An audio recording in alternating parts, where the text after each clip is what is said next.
All right, in this video, I'm going to be talking about exactly how I went from 0 to over 100K in revenue within 18 months with only 2 hours of work every single week. So this is going to be one take. I'm just going to run through this very quickly. It's a quick presentation. Put my face over here. So yeah, how I went from 0 to 100K plus in 18 months with 2 hours of work per week. So before I get into the slides, just this is some proof over here. So obviously this is my Stripe account. Over the 18-month period, so from August 2023 till January 2025, so we're in January 2025 right now, I generated 85,000 in revenue in pounds. Obviously, this isn't all of the revenue. There's also some from other clients that paid directly into my bank account. So it's easily over 90,000 pounds, which is over $100,000 in revenue. So, and then as you can see that I've got a payout coming of 4.4K, and not all the invoices for my clients have been paid yet for this month, but that's coming in a couple of days. So my story, how did this all start?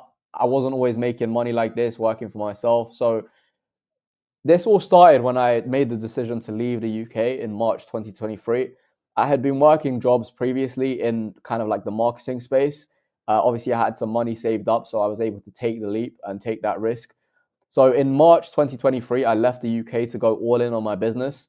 And during that time, my aim was to build a business whilst traveling the world. So I traveled and I lived in multiple countries, including Albania, Turkey, Cyprus, Kosovo, Thailand, North Macedonia, Bulgaria, and I also had a trip recently to LA for around 6 days.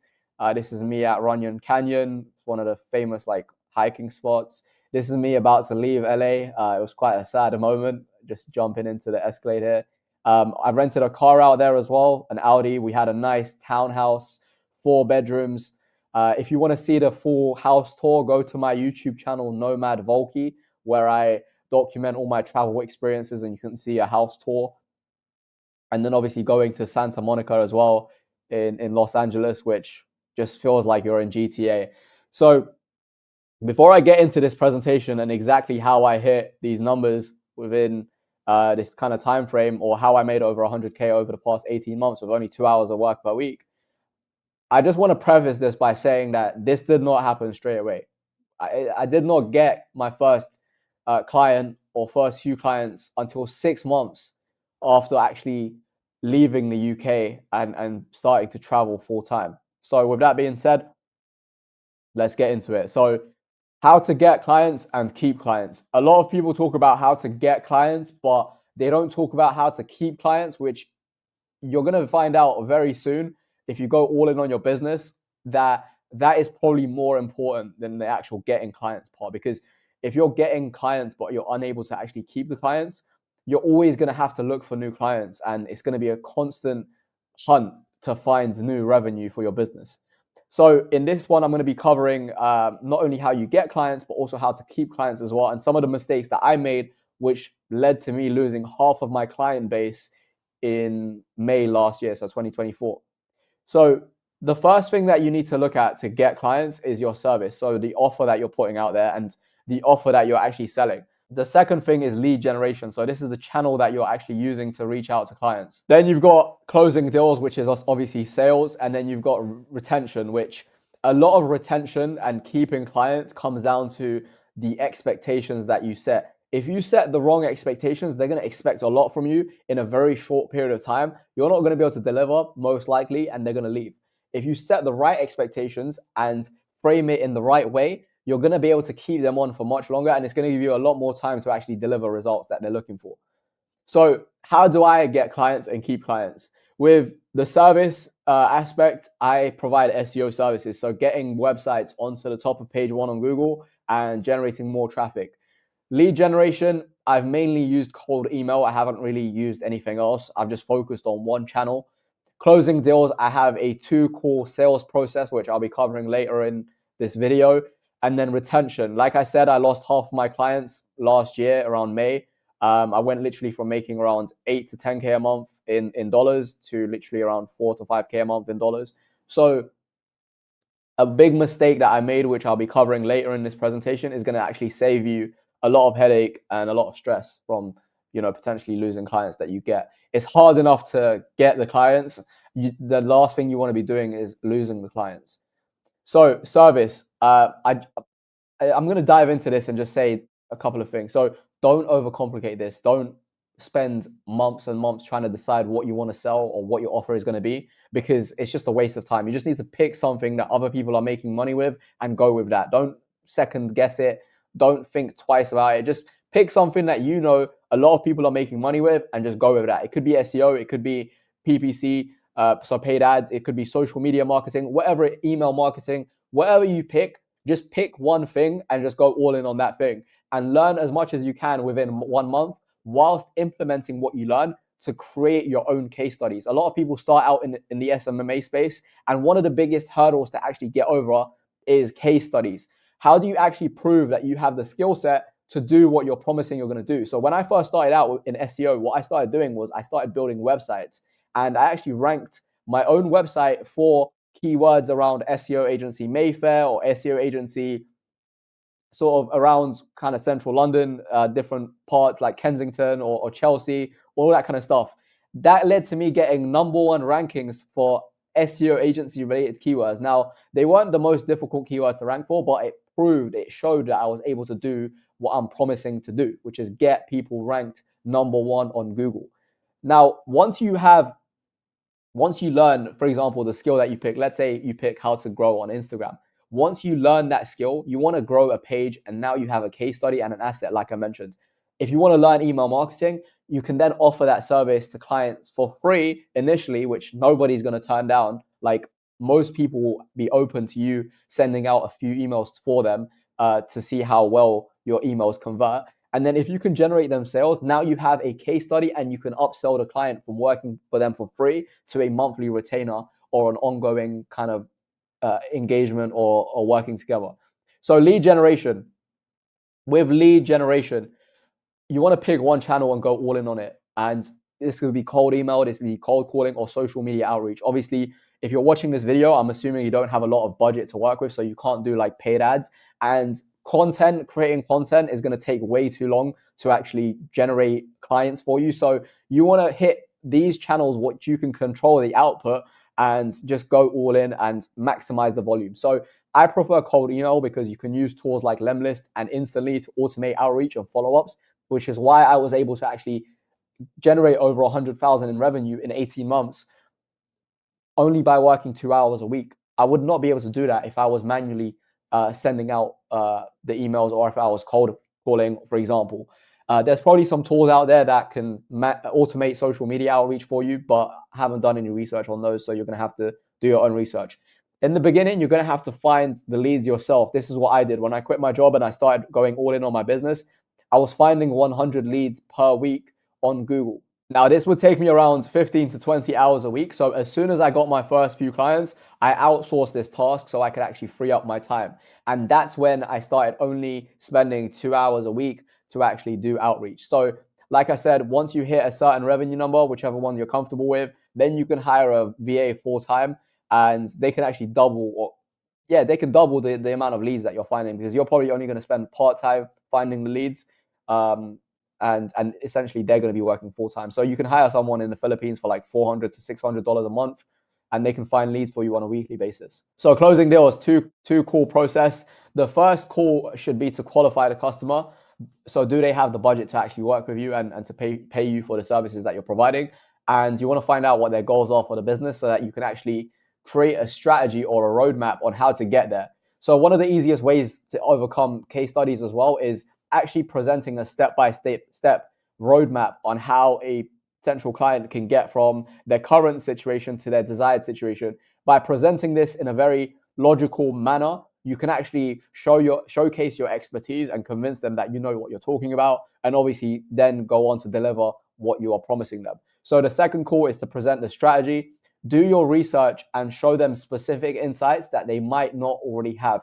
For example, if you've spent a month learning and implementing things about growing on Instagram, and you've actually grown an Instagram page, and their page is not at the same level that your page is at, you're going to be able to bring insights that they're not aware of already, or they might be aware of it, but they just don't have the time to implement it. So if you lay it out step by step, this is how I'm going to grow your Instagram account, then you can very easily actually convince them to work with you. This is exactly what I do. I lay out step by step how I'm going to optimize their website and what kind of traffic and results they can experience from me ranking their website and optimizing it. So retention. So this is one of the most important parts. You're going to get the clients. If you do enough volume, you will get the clients. But how do you actually keep the clients? You need to set the right expectations. So if you promise results within 3 months, then the client will expect to see results within month 2. If you promise results within 6 months, then the client's going to expect results by month 5. So essentially, you can double or triple the amount of time that the client is waiting to see results and actually willing to work with you just by the expectations that you set from the beginning. When I started out, I was saying to clients that within 4 months they're going to see results. Now that's not enough time in most cases within SEO to see really good results. Some clients I've worked with have achieved good results within that time frame, and I continue to work with them. But some businesses, their website isn't in the right place, and it takes a little bit longer. So a 6 to 8 month time frame is much better. But I said 4 months, and I ended up losing a lot of clients in the 2 to 3 month mark just because they weren't seeing results quick enough. That sounds crazy, right? And just by changing that one little thing, now most of the clients I work with stay with me for at least 4, 5, 6 months, and a lot of them even more than that. So I increased my lifetime value from around 2.5K on average to what each average client was paying me to at least 4K just by increasing the timeline of results. So picking a niche, I want to cover these kind of like nuances as well in this presentation, just to kind of give you a more clear roadmap. So my niche that I'm targeting with my SEO services is all e-commerce brands. Now, if I wanted to more strongly define what my niche is, then it would be all e-commerce brands generating 1 million a year or more in revenue. If I wanted to even more strongly define what my niche is, then it would be all e-commerce brands that are generating over $1 million a year in revenue, and they have an average order value of $500 or more.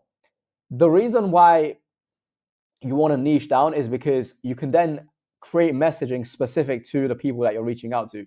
I have a very general approach, so it can also work with a general approach, but I think the more you niche down, the more you're going to be able to actually talk to your exact target customer and get the right message in front of them. And if you're starting out and you want to pick a niche, what I would recommend is that you pick clients that have a high lifetime value of their customers. So your customers need to have customers with a high lifetime value because it's going to be easier to get them results. For example, if you're working with a dentist and each dental procedure, veneers, for example, is like 2, 3, 4, 5K, I don't know exactly how much it is. You only need to generate them 1 or 2 clients a month for them to justify paying you £500 or $1,000 a month. It's going to be very easy for them to do that. And then anything above that is going to be profit. Whereas if you're working with an e-commerce business that has an average order value of $20 per product, you're going to have to generate them, 500 to 1,000 sales a month just to generate the same kind of revenue, So make it easy for yourself. Pick a niche with customers that have a high lifetime value. Now, how to find leads? I use Google, like I mentioned. Once you've identified the niche that you want to work with, you search for related keywords on Google. So if you're going after e-commerce businesses, you could pick a specific niche within e-commerce and then type in kind of like, for example, it could be something like furniture, for example, furniture or like couches, businesses that sell furniture or couches. The businesses that are paying for ads that are at the top of Google and it will say sponsored, those are the businesses that are already investing in growing their business. So they're gonna be the most interested in growing their business and open to actually listening to your pitch. So the information that you want to collect is the company name, the website, the number of employees, if you can find that information, the first and last name of the prospect, the person you're reaching out to. It could be the managing director of the company, the owner. Then you want to find their email address. You want to find either their phone number, if you can, ideally, or you want to find the phone number of the company. And then you want to find the LinkedIn and other social profiles that you can find either for the person or for the company. The reason why you want to find the phone and the LinkedIn or the socials, even if you're doing email, is because obviously you have that extra option to follow up. Now, I've been very lazy with this. I haven't actually followed up with clients via phone and LinkedIn or other social media platforms. But I'm sure if I did, I'd be able to double or triple my conversion rate. So I should probably do that this year. Tools that I use Find That Lead, Snov.io, Never Bounce, and Clear Out to verify email addresses. Other tools you can use is Companies House Data Product in the UK, which basically gives you a list of all of the companies registered in the UK, and then you have to like filter through it. But it gives you a database of literally millions of companies. And then Apollo.io. I haven't actually used this before, but I'm looking into it right now to be able to scale my outreach. And it looks like it does actually allow you to export like hundreds, if not thousands, of companies and make the lead finding process a lot more automated. So if that's something you want to look into, that's another option as well. How to get their attention. So obviously we live in an attention economy right now. If you can get their attention, then you can get them to take the next step. So don't pitch your services in the first outreach. That's not the goal of outreach. You want to create enough intrigue, rage, or any other type of emotion to get their attention and then direct that attention towards booking a call with you. That is the whole point of outreach. It's to either schedule a call or to opt in to your email list or to raise their hand and say I'm interested, and maybe you have a lead magnet which you can send them, whatever it may be. But you just want to get that initial bit of interest in the beginning that they are open to having a conversation or they're interested in what you have to provide. The whole point of outreach, like I said, you get the prospect's attention and you get them to schedule a call. You're selling them on scheduling a call. And you need to figure out, how can I get their attention and ensure that I increase my chances of them scheduling a call. And then this is the important part. So with outreach, obviously you could do manually for every single client, and that's going to take a lot of time.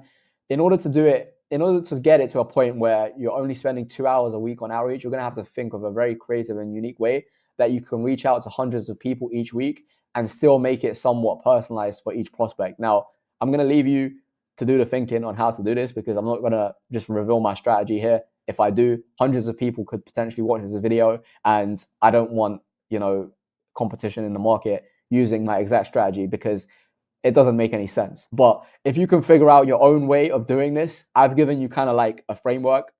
I've shown you that it's possible. So you have to go out and think for yourself and figure it out now.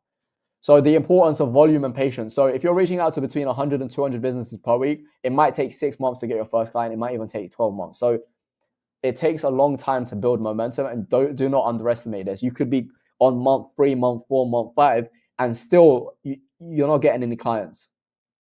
Do not underestimate the power of momentum. As long as people are look at the main metrics. So as long as people are opening your emails, as long as they're either clicking a link or they're responding to your emails, those are the metrics to track with emails. And then as long as they're booking meetings, and you're getting a decent meeting scheduling rate of at least between 0.5% to 1%, then eventually you're gonna get a client. You just have to keep going. It takes time to build momentum, like I mentioned. It took me 6 months to get my first few clients, and when I did eventually get my first client, I ended up getting 3 in the same month. So it just goes to show that you could get nothing for months, and then all of a sudden you get 3 clients. If you can figure out a way to reach out to 500 to 1,000 businesses a week in a very kind of custom and personalized way that is going to stand out from everybody else, that is just sending them generic stuff, then you're going to get clients much faster. It's going to happen. It's just a matter of when. So some hope. If I knew this in the beginning when I started my journey, you can go back to my channel and see that I posted my first video in 2017. If I knew this from the beginning, I probably would have put in a lot more work. I had this magical idea in my head of I'm going to get to 10K a month. You don't have to get to 10K a month to live a good life. Watch my video on why I left the UK. You're going to understand how you can live an amazing life on just 2K a month in profit. So you only need to make 2K a month in profit after tax to actually live a very good life in countries like Thailand, Philippines, and Vietnam. So that's either 4 clients at 1K a month or 8 clients at $500 a month. Assuming your profit after all expenses and tax is at least 50%, you're going to be making 2K a month in profit. So do not aim for 10K a month and think that your life is going to become amazing at that number, because that is a much more difficult number to get to. I've been trying for like 2 years and I still haven't consistently hit that number. So just put the idea in your head that you can live a very good life on 2K a month in profit in these countries. And it's not just Southeast Asia. You can probably live that a good life in Albania and Turkey and Bulgaria and all the other countries as well. It's just in Southeast Asia, it's usually a lot easier with visas and stuff like that. Don't give up. I started this channel back in July 2017. It took me until August 2023 to have the freedom to travel the world and build my business. I did not give up. That's 6 years. 6 years of grinding to get to a point where I was able to travel and actually work on my own business. Now, granted, I made a lot of mistakes. I wasted a lot of time procrastinating and all that kind of stuff. I wasn't focused during those 6 years. And I still made money working in agencies and other marketing roles within companies. So it's not like I completely wasted those 6 years. Obviously, I did build up some skill sets and obviously I made some money, which is why I was able to leave the UK. I had some savings, but it took me way too long to get to this point. So it doesn't have to take you this long. You can get here within a year, maximum. Even if my business goes to zero tomorrow, my worst case scenario is everyone's best case scenario, which is working a 9 to 5 in the UK because of the skills and the belief that I've built. So I just want to leave you with that. Like, this is, if you're in your early 20s or even early 30s, if you don't have a lot of responsibilities, you don't have kids, you don't have a mortgage, you're not tied to one location, then this is the time in your life to take risks, because the risk you're taking isn't even a risk. Worst case scenario, you're going to build skill sets and you're going to have to end up going back to a 9 to 5. Best case scenario, you live a life that most people could even dream of. Working 2 hours a week and generating over 100K in 18 months. Obviously, with client service delivery and all that kind of stuff, I spent more time. But in general, I'm not working that much, guys. And I'm spending most of my time improving myself, going to the gym, being able to travel around and just work on my business. And if that's what you want to do, if you want to level up in every area of life and have the freedom to do so and not have to answer to anyone about what you want to do, when you want to do it, then this is the path. And your worst case scenario is everyone else's best case scenario. So just keep that in mind. I hope you got a lot of value out of this video. If you like this video and want to see more tactical breakdowns like this in the future, I'm going to be releasing a video every single week. Make sure to subscribe to the channel. Comment below on your key takeaways from this video. What did you learn? What are some things that I kind of helped spark in your mind that you weren't really thinking of before? Have I helped change your perception in this video? Let me know in the comment section below. I'm going to be answering all the comments. So yeah, thanks for watching this and I'll see you on the next video.